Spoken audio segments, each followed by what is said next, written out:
through Friday, 4 p.m. to 6 p.m. Eastern Standard Time, and Sunday evenings from 7 p.m. to 9 p.m. I have a special guest live here in the studio with me on this afternoon in the person of John Spears. We want to welcome you. How are you, sir? And good afternoon, Mr. Spears. I'm fine. Outstanding. And so I want to first acknowledge my sister, our mutual friend, Minister Priscilla Flint. She hosts a broadcast here on Boston Praise Radio, ONTV Network. And her broadcast is called People Power with Priscilla. And that happens every Thursday morning from 9 a.m. through to 10 a.m. She actually serves on our board. And we're just so pleased that she's working diligently in the community and doing an outstanding job. She's my sister in Christ here at Global Ministries Christian Church, activist in the community, and connector of people. So she's connected me to this brother, John Spears, and we've had some conversation offline, and our visions are aligned. So we wanted to take the opportunity to be able to have a conversation live on the air with you, our listening and our viewing audience. So you can participate in this conversation by calling us live on the air at 617-282-0685. Again, 617-282-0685. Perhaps you may not be in a position to pick up the phone. You may be incarcerated, and particularly we want to hear from you. You can write us at 670 Washington Street in Dorchester, Mass. 02124. You can certainly communicate we're on our main webpage, www.bostonpraiseradio.tv. We're on Pastor Bruce Wall's Facebook page, as he is our founder and CEO and visionary of these respective platforms, being Boston Praise Radio, ONTV Network, Boston Black News, and WBPGLP 102.9, the only FCC licensed multimedia platform that happens to be owned by a man of color in the lower level of a church. And so we thank God for his vision and the opportunity to use these technologies and all these modes of communication to connect us locally and globally. So again, this is a live interactive conversation, so feel free to engage myself and Mr. Spears. We want to learn some more about Mr. Spears. So tell us, Mr. Spears, a little bit about who you are, as just whatever you want to share with us on the air in terms of just who you are in your journey to how you've come to what you are doing now. I'm a really old guy. If that doesn't show up on the screen, let me tell you, I am. I've been around a very long time, and I've done a lot of different things. I'm an architect. I'm also the president of a very small nonprofit called One Day Boston, and that's been in operation since 2005. I teach as a volunteer at South Bay House of Correction, which I've been doing since 2014. Nice. With a couple of years off for the pandemic because I didn't want to bring anything home to my wife and her lung condition. My interest goes all the way back to 1968, when I came home from the Peace Corps after a very, very rewarding experience in the Philippines in an educational system that required children to learn three different languages, to learn in three different languages by the time they got into fourth grade, and the teachers were very dedicated, and it was a very there were primitive conditions in Davao City, but everybody was rallying and doing everything they can to make things better. And I came back after 2 years with my wife to Washington, D.C. to teach in the Urban Teacher Corps. And the contrast to what I saw in our nation's capital was devastating. The school system in the Philippines was so far ahead of the school system in our nation's capital. Wow. It was just a shock. So this is that has carried me through all the way to the present, this idea of how far we are behind. Even though we think we're the greatest country in the world, we are doing a terrible job in many areas. We're a great country in many ways. We're also not a great country in many ways. And my firm name of my architectural firm is Greater Boston Design Associates. The idea of making Boston greater, because It's great in some respects, but has a long way to go. Absolutely. And I also think if we have a chance to actually make Boston greater, Yeah. it might actually have an impact on the rest of the country because of our history during the 1970s, of which I played a big part, racial discrimination and all kinds of other things going on. We don't come across as a liberal city for really good reasons. But if we can actually solve some of our inequities in Boston, what city in America couldn't do it? So anyway, that's where I'm coming from. It's outstanding. That is incredible. I'd like to know a little more about, as you talk about the racial stuff that you have, some of your experience, and because we are at a time where racial tensions and polarization is really at an all-time high. But this is I guess cyclical. So talk about a little bit about the time that you practically experienced and some of the role and how the ways that you impacted that. Well, I'm just make it perfectly clear. Yes. I am not a victim of racism, but I am a witness. I've witnessed terrible things, but I'm not a victim of it. And over the years, and as a really old guy, I've come to realization that what we call racism across our country is a sea, and it's a sea in which we all swim. And I firmly believe that no one can swim dry. So we all are wet from these problems. And there's low tides when we have Deval Patrick and Barack Obama, and then it's the same sea. And then we have a high tide with Trump, but we're still dealing with the same sea. And the whole idea is I'm focused on not trying to eliminate the sea. I have no idea how to do that. I'm trying to eliminate the inequities within that sea if I can possibly do it. And the way to do it is to try to begin to do it. So this has been my focus for a very long time, and it's met with some success, lots of it non-success. But like Priscilla Flint, she never gives up. Absolutely. And she keeps on trying. That's and right. I have met heroic people in this journey of mine that inspire me today, and one of them is Mildred Haley of Bromley Heath Housing Development, and she's one of the founders of the TMC, the Tenant Management Corporation. And the last time I sat in front of a microphone was with her 50 years ago.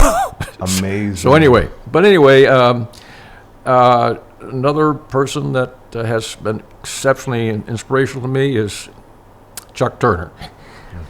Chuck Turner has been kind to me for decades, and I think of him as one of the greatest Bostonians that I've ever come to know. And what shocked me about him was after the horrendous thing he went through and sentenced to basically 800 days in a West Virginia prison for not reporting $800, 800 days for $800. He came back to Boston and got back into his work. Even with his cancer, he just kept on pushing. He never gave up.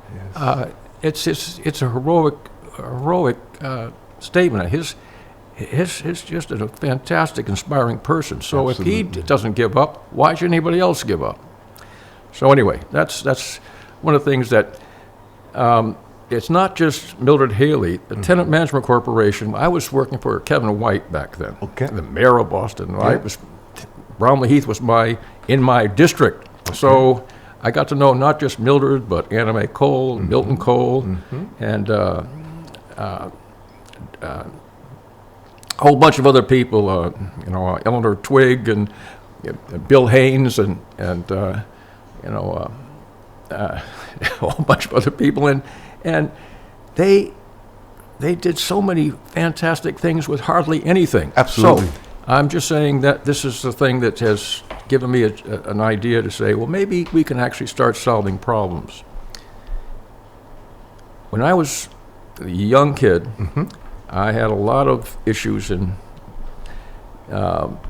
doing what people tell me to do. And I got in a lot of trouble, and I got in a lot of detentions and stuff like that. And I remember back in the 7th grade, the only teacher I liked was this Mrs. Nelson, this old lady who's actually must be 10 or 15 years younger than I am now, and I didn't want to mess up in her class, but I did.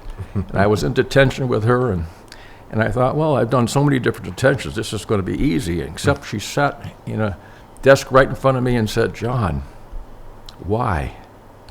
Why do you do the things that you do? And of course, I had no idea. And that back then, that was the time that nobody knew why we do the things, because nobody knew we all had a program. So if I could just take a little bit of time, I'd like to talk about the birds and bees. Okay. I'm an old guy. Okay. So old people, if they meet a nice lady and have some children, we tend to get grandchildren. And I had 5 grandsons.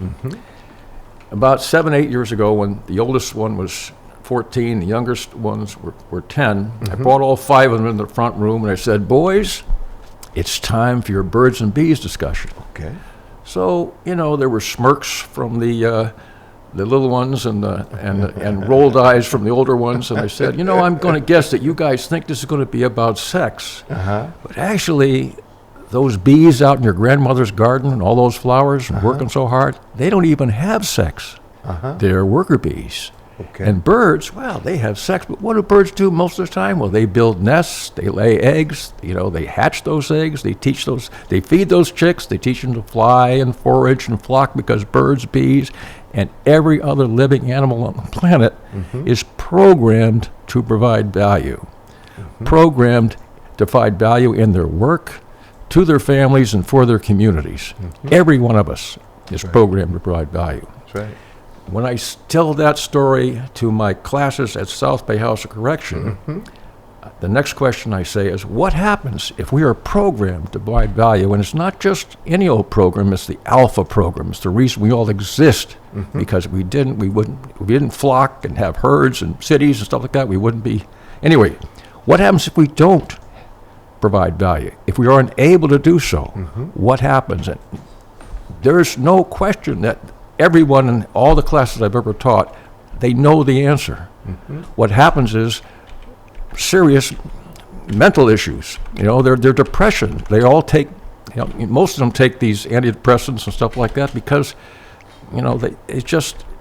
it gets on them. So anyway, the cure for that is to give people opportunities to provide value. So the whole thing that I'm focused on in my work is to generate mechanisms that give people opportunities to provide value, more value than they're now providing, in their work, to their families, and for their communities. And for these guys, these incarcerated men, the chances of them having an opportunity to get a job in some kind of business and actually get enough income to provide value is very low. But all of them have 2 major qualifications.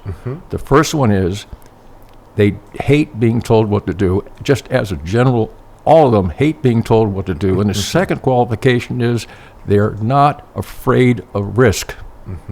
Those 2 qualifications are the key qualifications for being a business owner. Because if you have to be able to take risks, not shoot yourself on the head and things like that, but take some risk where there's a minimal of pain if something goes wrong. The other thing is, if you hate being told what to do, and your business goes up and down, in those downs, you're not going to give up, because if you give up, you're going to go back to working for somebody else and have some jerk telling you what to do. You persevere, and perseverance is how businesses succeed. So these particular people are potential business owners, legal business owners. And if they can provide legal value and make people happy by getting that value and delivering that value, they never go back. So the whole idea is to try to encourage them to think about what they can actually do to provide this value. And of all the hundreds of people I've worked with before the pandemic, after the pandemic is over, no one I actually had in my classes is back at South Bay. I don't know why. It could be in state prison or federal prison, but it's very likely that a lot of them have actually found their way and found some ways of getting to that situation where they're not, in this struggling problem. So this is the kind of thing that we're trying to do, and we're trying to ramp this up in a bigger way, and that's what I'm all about. It's incredible. It's incredible, Brother John Spears. And I want to talk some more about that. We're going to actually pause, I hope, and take a brief break. I want to share this song with our listening audience. It's by an artist named Dave James, and the song's title is "This Is My Life." And we'll be right back.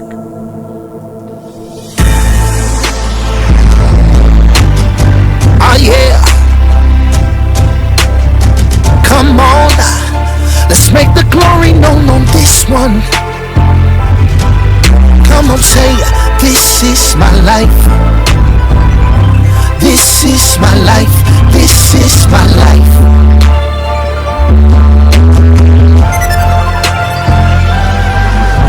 I have to make the glory known on this one. Let me share to you my point of view. And the reason why I minister, it's more than making music, more than writing songs, but I don't sing and write just to entertain you. Now as I reflect back to the Bible about the apostles and disciples and how they gave their life to preach this gospel, I compare them to me and put myself in their shoes and make a decree and let the whole world know that this is what I live for, this is what I will die for, this is why I go so hard, this is my life,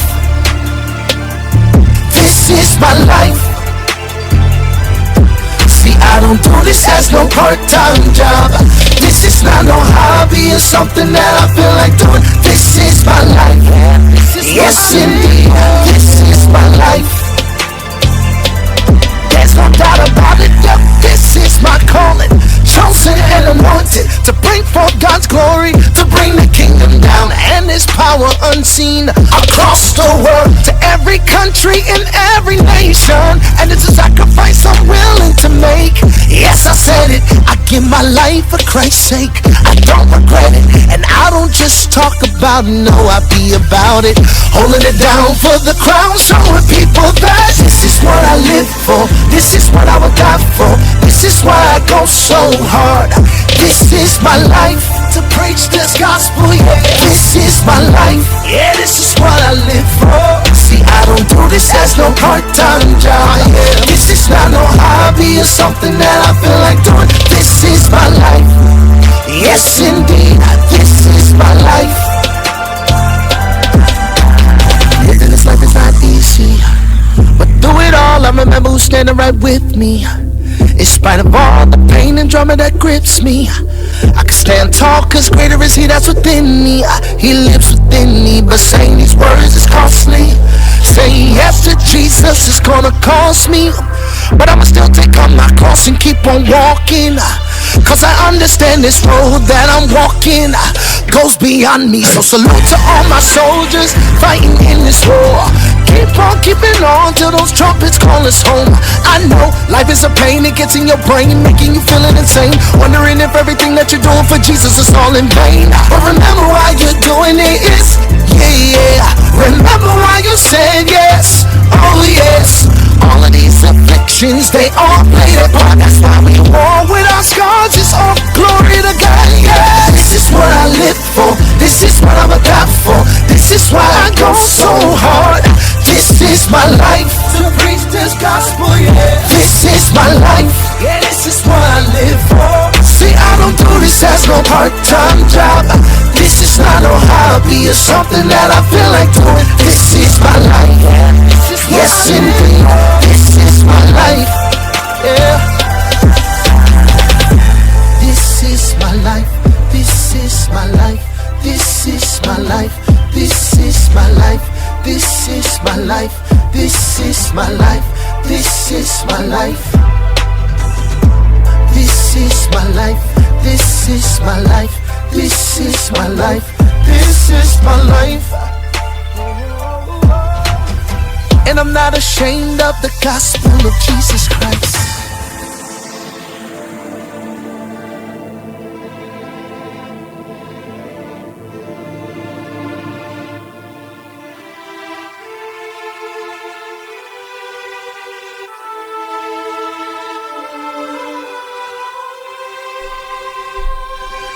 Dave James is the artist. Again, the song's title is This Is My Life. And our guest in the studio live is John Spears, and was just talking about the importance of people being productive and the satisfaction that they get. So I thought that was a great song that talks about this is my life, this is what I live for, this is what I die for, this is why I go so hard. And it speaks about a passion that people have once they understand their purpose, and they can be willing to literally die because they have a passion. And everyone needs to be able to understand what their purpose is. And so I so appreciate the program that you're doing and the information that you're giving. So again, how long have you been at South Bay doing this? I had a chance to work with Sam, the sheriff of Suffolk County before he became sheriff. Okay. And when we had a conversation about what he wanted me to do or something, and I said, look, I'd like to volunteer, and just, so I've been volunteering. My business is successful. I don't need any income, and Sure. so the nice thing about working there, they can double my salary every year and not, spend an extra penny. But so that's worked out very well, and he was very good to me to get me in there. And then the next issue was I wanted to work with these individuals I taught when they got out of South Bay, and there's a firewall up in the prison, and the firewall is no employee should have any contact with former prisoners, just for safety and security reasons. But Yolanda Smith at that time was superintendent of the prison, and she looked at me like I was a bit nuts, and she said, well, all right, if you want to do that, I'm going to take this step, you have to write everything down, totally transparent. So every time you meet with somebody, you got to actually send a written report. So I started sending these written reports as I started meeting with various individuals, and the director of the education program called me in and said, John, I've got this report here. Did you actually give this particular individual a ride in your car?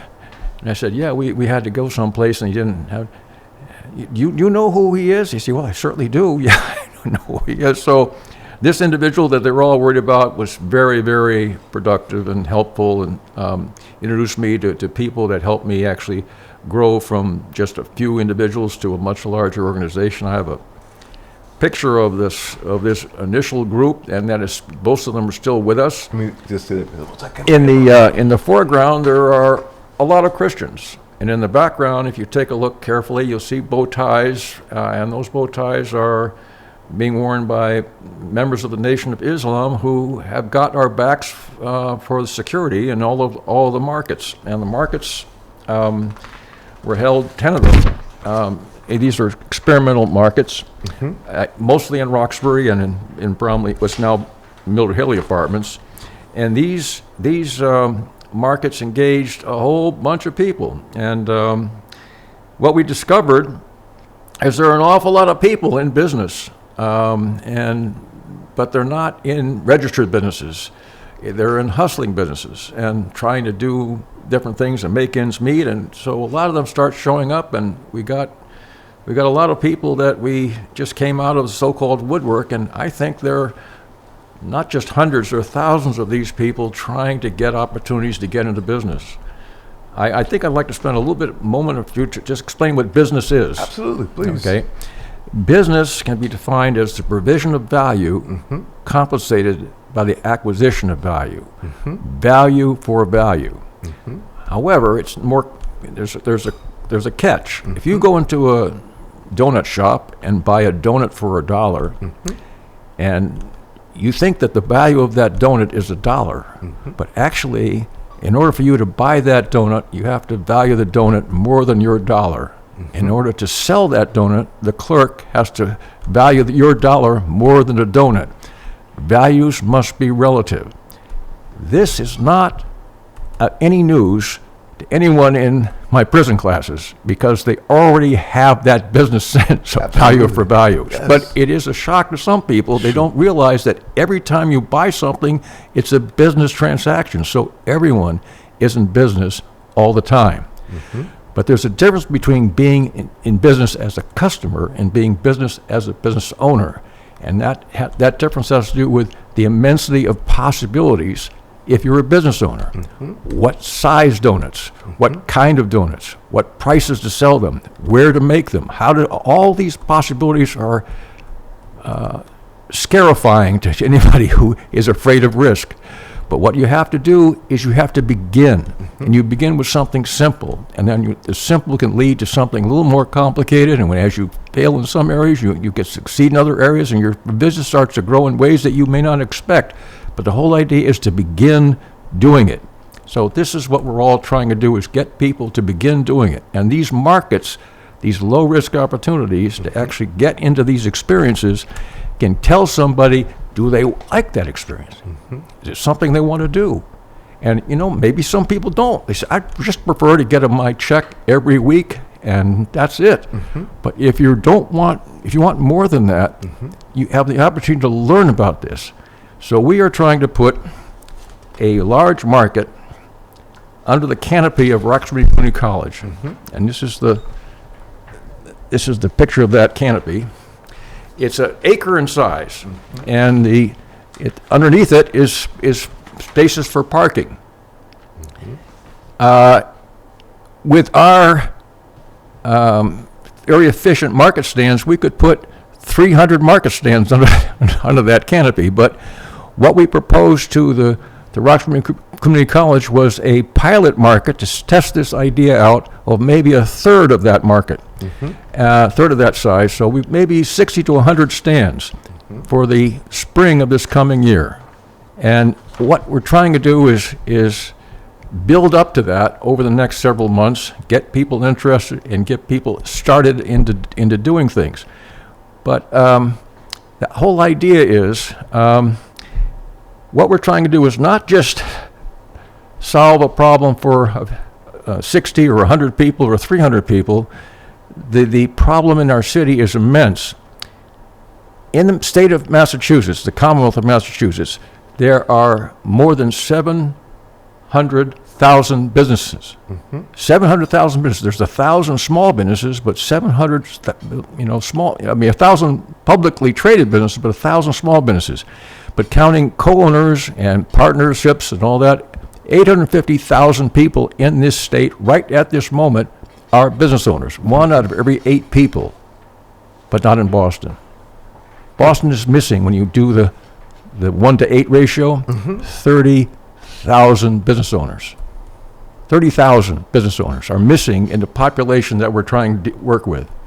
300,000 people, there should be a lot of businesses, and there are not.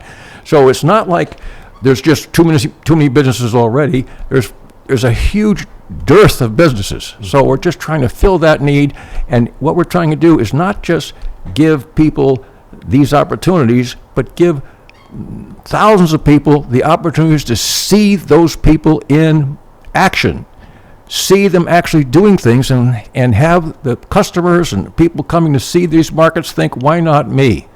So that we're trying to, with a publicly a major market like this thing under the canopy, we hope to actually get a lot of attention and then give people the understanding that if people with former offenses can actually start making money and succeed, why not the rest of the population? We think there's thousands of suppressed potential business owners in the city. So we have to give them, demonstrate to them that it's actually a possibility, a possible path to get you where you want to go in terms of providing value. And that market is not a new concept. This is called a retail open opportunity market. Retail open opportunity market, you could abbreviate that ROOM, a room.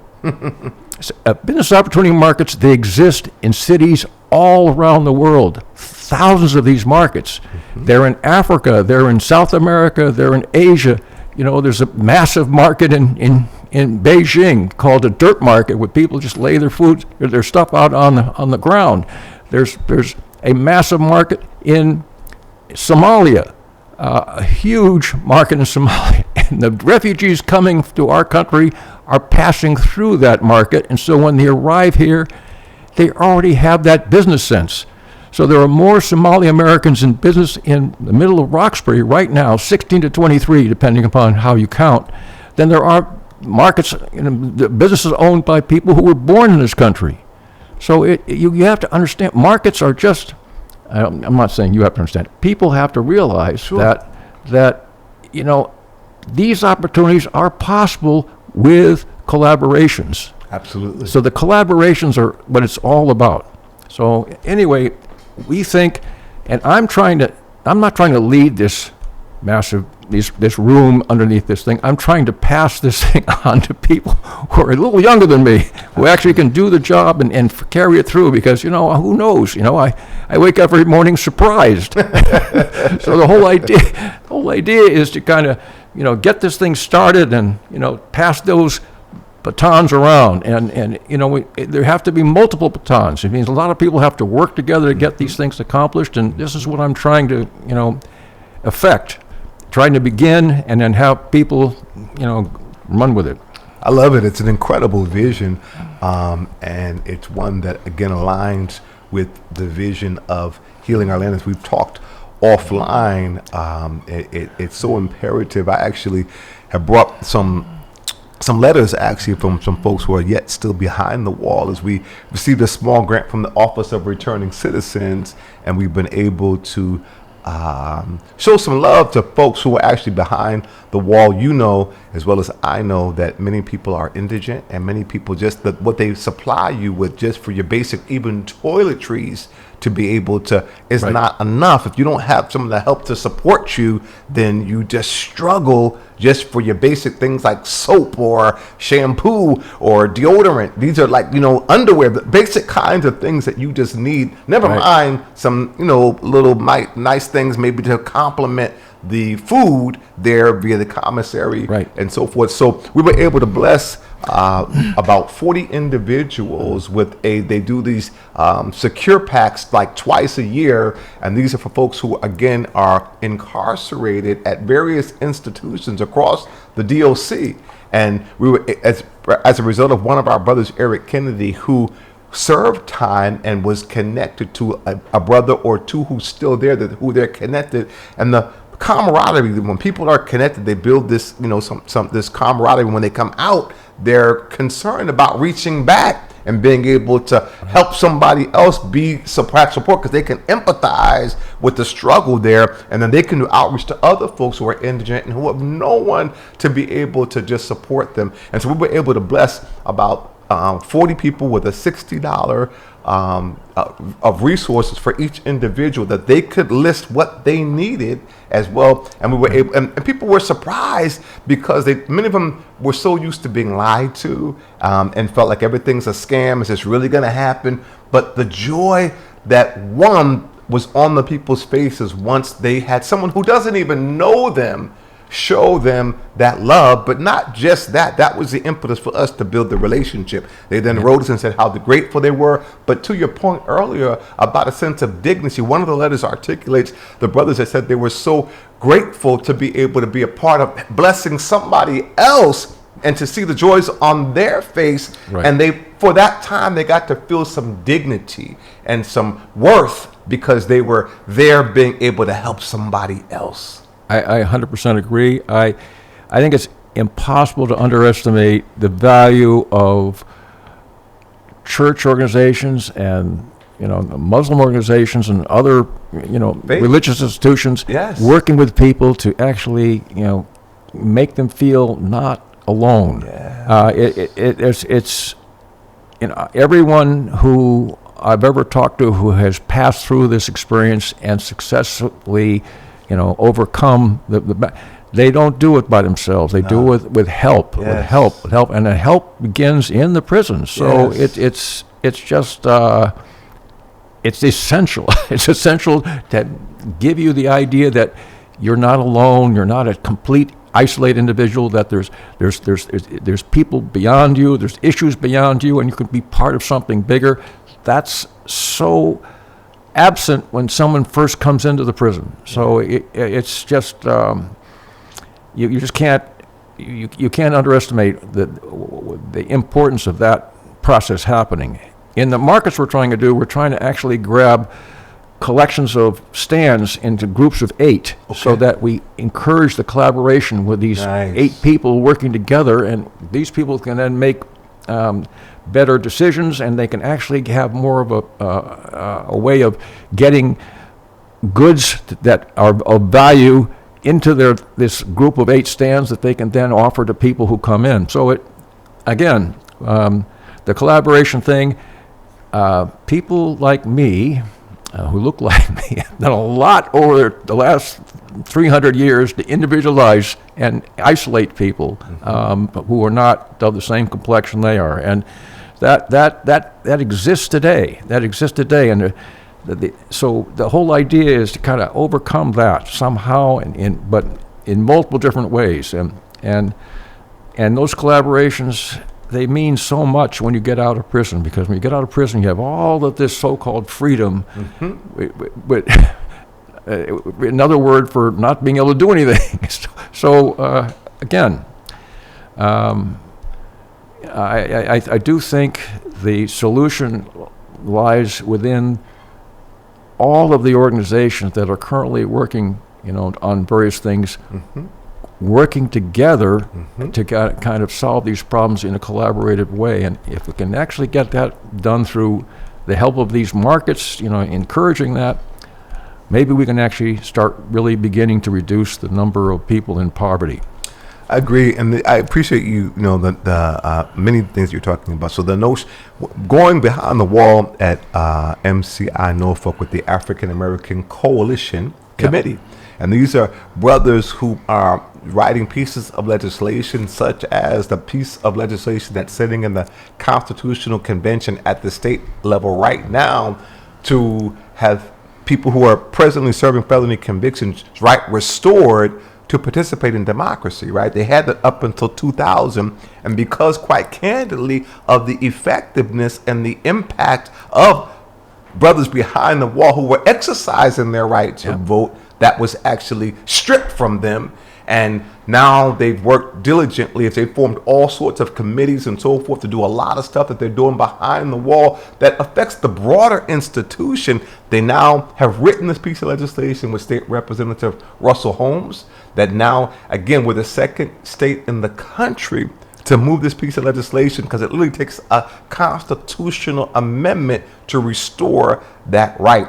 And so these brothers, I've had the privilege of going behind the wall with State Representative Chris Worrell, with State Representative Russell Holmes, and I have wrote a letter, an application to be a volunteer on the African American Coalition Committee within MCI Norfolk. As you know, I serve as a volunteer chaplain at Nashua and South Bay. That's the House of Correction and the jail, but this is the DOC. Yeah. And so more restrictions and more hoops we had to jump through. Initially, the application was denied, but we were able to do an appeal. And by the grace of God, Superintendent Alves actually honored the appeal. And it's interesting, the reason why it was denied was the same thing you just said. So I went through a whole orientation about what you can do and can't do. And on the application, they asked if I had contact with folks who were behind the wall or who've been released from incarceration.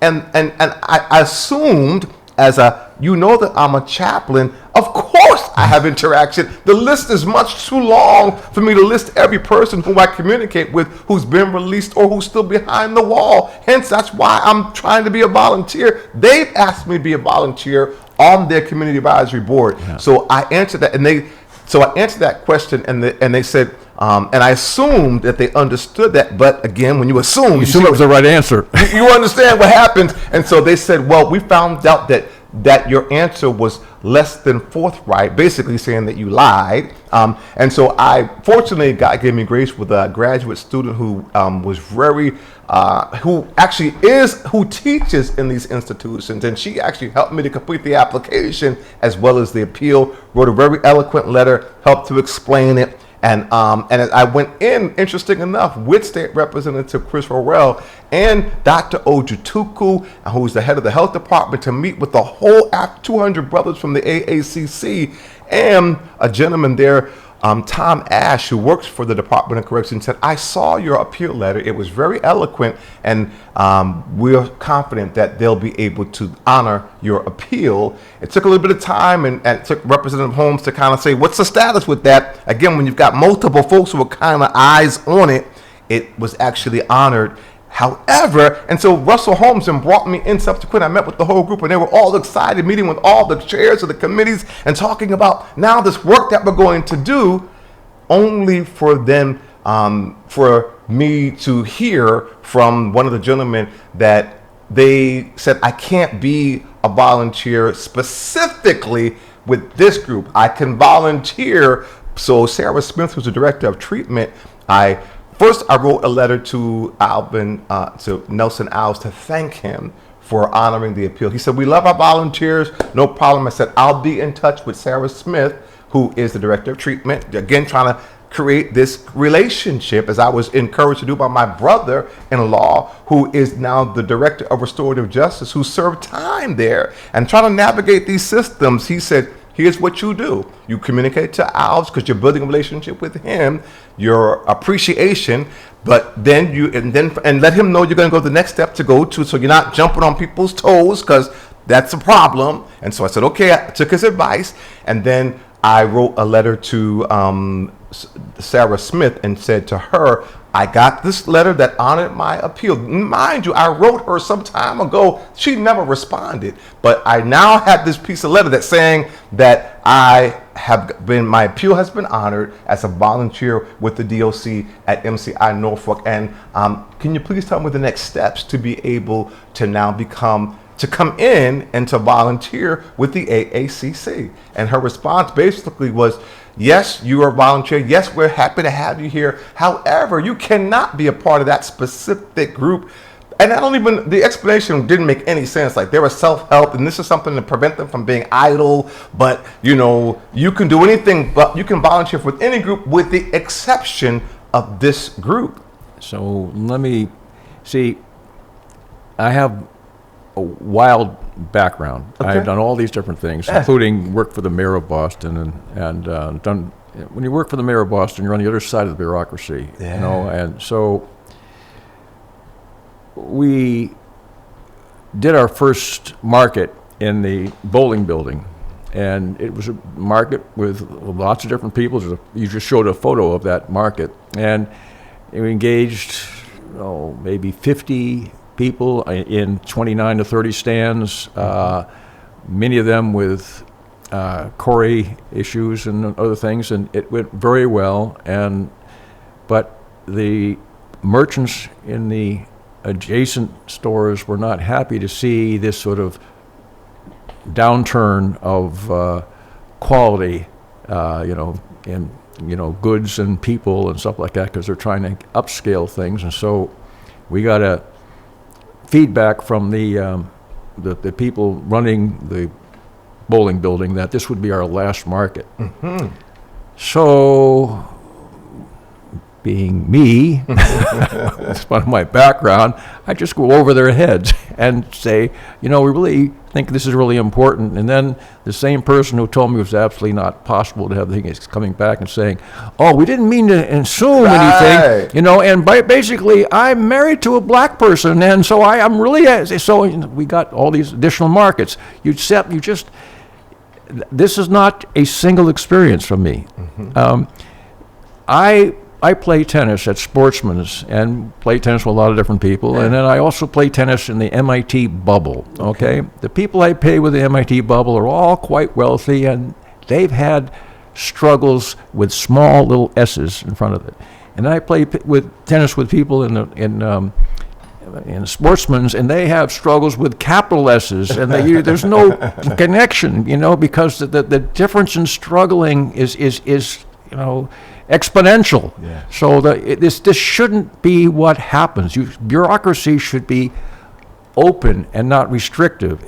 But I had a lesson from one of my clients was Mitsubishi, okay? And Mitsubishi in Japan is one giant bureaucracy. And then the president of Mitsubishi Electric Research Laboratories in Cambridge, who was my client, they called him the American, because he was somebody who hated being told what to do by bureaucracies. So he had an interesting take. He would never, ever return phone calls from the lower end bureaucrats. He just wouldn't do it. And he would wait till the issues got so dire that it went up to the upper levels, and then he could actually go above their heads and do things. It's not just in this country that bureaucracies are issues. It's not just in this country that conservative people hate government because all they see are the lower level, no you can't bureaucracies. So what we have to do is just, I am not a Democrat or Republican, and, Sure. and it's, I'm aggressive, and I'm secretly, and I'm just going to let you all know, Okay. I'm a globalist. You know, I began as a teenager Okay. working for the United Nations, and I've had a lot of UN experiences, and I just believe there's no difference in value between someone from, the middle of South America and someone here. So when we're trying to keep people out of who are risking their lives to go across the Caribbean Sea and come in this country, there are people willing to take risks to change their way of living and not willing to be told what to do. They're potential business owners, and we need business owners. So my definition of being an American is, you're in this country, you're an American. Period. So that's not what a lot of my fellow people agree with, but I just can't see, that everyone isn't the same. And I really, this phrase that came out of the Declaration of Independence came out of nowhere. We hold these truths to be self-evident, that all men are created equal, and they're endowed by the Creator with inalienable rights, among these being life, liberty, and pursuit of happiness. This came from a slave owner, okay? And it just was surrounded by all the other stuff, but it came just bright and shining thing because Thomas Jefferson knew that slavery was wrong, even though he was a slave owner. So he also knew that women weren't equal to men, and now we know from our DNA that women have 100 million more DNA bases than men do.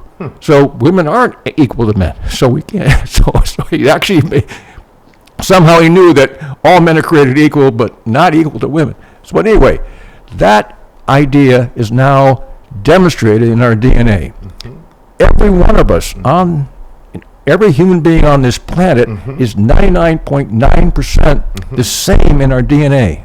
The same. And those are across 3.2 billion bases in our program. I don't know how much time we have, but I just Actually, unfortunately, we literally have 6 minutes. 6 minutes. Well, the DNA strand is like a charm bracelet with little charms. Okay, if the charms are an inch apart, okay, on a charm bracelet, the charm bracelet of 3.2 billion charms would be 55,000 miles long. Okay, stretching twice around the planet. But it's only 80 inches. So it turns out that this is a very tiny little program, and each one of our cells 40 million times smaller than a charm bracelet, 40 million times smaller, and yet this program is so critical to everything we are and everything we do. And it's 99.9% the same in all of us. We all have this enormous potential within this program. And it's just, when I was a kid, people said, well, intelligent design, where's the intelligence? Who wrote the program? And how do we read this program as human beings? It's a fantastic thing. It's beyond any comprehension. It's bigger. We'll never get to this idea of building this program ourselves. It's huge. And yet it exists in all of us for reasons that we may not know, but it's there. And it's there to give us the chance to actually become better. Day after day after day, year after year, millennium after millennium, until maybe we're ready for prime time to get out and, into other places. But, we have these up and down daily struggles, but, the future is actually in front of us. This DNA and all our opportunities. People say, well, why did we ever leave the Garden of Eden? What if this earth really were the Garden of Eden right now? It's the Garden of Eden, and all these challenges of global warming, it's just practice. Okay. To practice in problem solving. And what I teach in my prisons we are problem solvers. Absolutely. And we have to actually use our brains to actually start addressing these problems and solving them. That's what is going to make us happy when we solve problems, provide value, and that's what happiness is all about, and that's our inalienable right to that happiness of providing value.